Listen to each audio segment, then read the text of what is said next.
வணக்கம் நண்பர்களே, நான் தான் உங்க ராஜா. இதான் வாழ்க்கையில் முன்னேற்றத்தை கொண்டு வரத டே 1 ஆஃப் த எபிசோடு. நீ காலையே எஞ்சோடனே டிப்ரெஷன்லாம் இருந்துச்சு. ஏன்னு பாத்தீங்கன்னா, நேற்றுக்கு கொடுத்திருந்த கெமிஸ்ட்ரி ரெக்கார்ட் நோட்டை நீ முடிச்சுட்டு போலாட்டி எச்எம் ரூம் முன்னாடி உட்கார வச்சிருவேன் சொல்லியிருந்தாங்க. நீ காலையில எப்படியாவது மழை பெஞ்சுட்டு வேற கிடந்துச்சா, அதனால எப்படியாவது லீவ் விட்டுருவாங்களா அப்படின்னு சொல்லி நியூஸை பார்த்தேன் ஏக்கத்தோட. அவனுக்கு லீவ் விடுற மாதிரி தெரியல. அதனால இன்னைக்கு வேற ஆப்ஷன்ல ஸ்கூலுக்கு தான் போயாகணும்னு சொல்லிட்டு காலையே எஞ்சி சடன்னு ட்ரெஸ் எல்லாம் மாட்டிக்கிட்டு குளிச்சு முடிச்சுட்டு அதுக்கப்புறம் ஸ்கூலை பார்த்து போயாச்சு. அப்புறம் ஸ்கூல் முடிச்சுட்டு வீட்டுக்கு வந்ததுக்கப்புறம் கண்ணாடி முன்னாடி 4 போஸ்ட் எல்லாம் கொடுத்தாச்சு. ஏன்னா இது டே 1 ஆஃப் த நம்மளோட பாடி டிரான்ஸ்ஃபர்மேஷன் இதனால பார்த்துக்கிட்டு அப்புறம் ஃப்ரீ ஒர்க் அவுட்க்கு கொஞ்சம் சாப்பாடுலாம் சாப்பிட்டுட்டு அதுக்கப்புறம் கொஞ்சம் ஸ்ட்ரெச்சிங் ஒர்க் அவுட் எல்லாம் பண்ணிட்டு இருக்கோம். முதுகு வேற பிடிச்சிக்கிச்சு.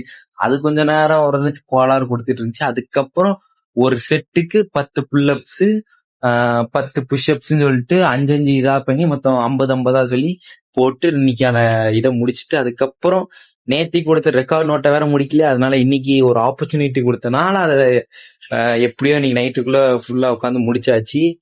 அதுக்கப்புறம் நைட்டு புட்டு பிளஸ் பழத்தை சாப்பிட்டுட்டு இன்னைக்கான டே பிளாக முடிச்சாச்சு. பாய்.